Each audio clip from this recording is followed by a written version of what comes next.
Shalom Aleichem, au niveau de Purim, il y a les mitzvot. Les mitzvot de Purim, c'est en premier Tanit Esther, le jeûne de Esther. Le jeûne de Esther, et c'est bien de donner le Zecher Maratzit Shekel, que de cette année-là, c'est 86 shekels. La lecture de la Megillah. La lecture de la Megillah, c'est la nuit, et le lendemain, le jour. Il y a la Tefila. Qu'est-ce qu'on doit mentionner dans la Tefila? À la Nissim, à la Pourkad, quand est-ce qu'on lit la Megillah? Est-ce qu'on le lit la Megillah le 14 ou le 15? Ça dépend de la ville. Si elle est entourée, à partir de Yeshua bin Nun, excusez-moi, si elle était entourée de murailles, comme Jérusalem, Tibériade, Tzfat, Akko, c'est Machloket. Tu es au 14, tu lis la Megillah le 14. Tu es dans une ville que c'est entouré, tu lis la Megillah le 15. Mishloach manot, il faut donner 2 manot à un ami. 2 manot, 2 plats à un ami. Maintenant la Evionim, c'est 2 Evionim, chacun, il faut donner 2 manot. À Kavana, 2 pièces.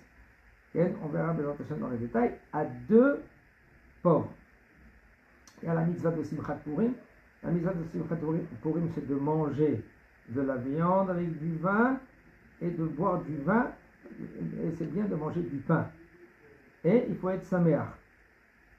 Parouz, Ben Yomon Ikra Parouz. C'est pour ça qu'il faut faire très attention. Ça veut dire que si maintenant, c'était le 14, avant l'aube, dans un endroit que c'est le 14, tu dois faire les mitzvot de Purim.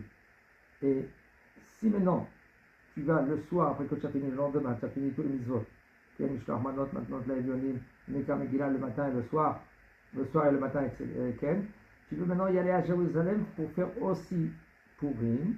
Si tu es parti à Jérusalem, que tu es déjà avant l'aube à Jérusalem, tu peux faire, il y a des postes qui disent que tu peux faire encore Purim, ça veut dire tous les mitzvot, Mishloach Manot, maintenant la Evionim, Ken, Nekar Megillah et tout cela. Donc il faut faire très attention de cela.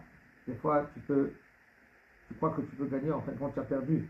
Parce que on verra dans les détails comment c'est possible que quelqu'un, en fin de compte, il n'a pas fait pour eux du tout.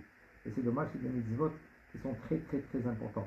Alors c'est pour cela, la mitzvah, la simcha de Purim, c'est de manger la viande, manger du pain, boire du vin, mais de boire du vin, puisque de son habitude c'est de boire un verre Shabbat, alors là il va boire 2 verres, et pas d'être ivre complètement.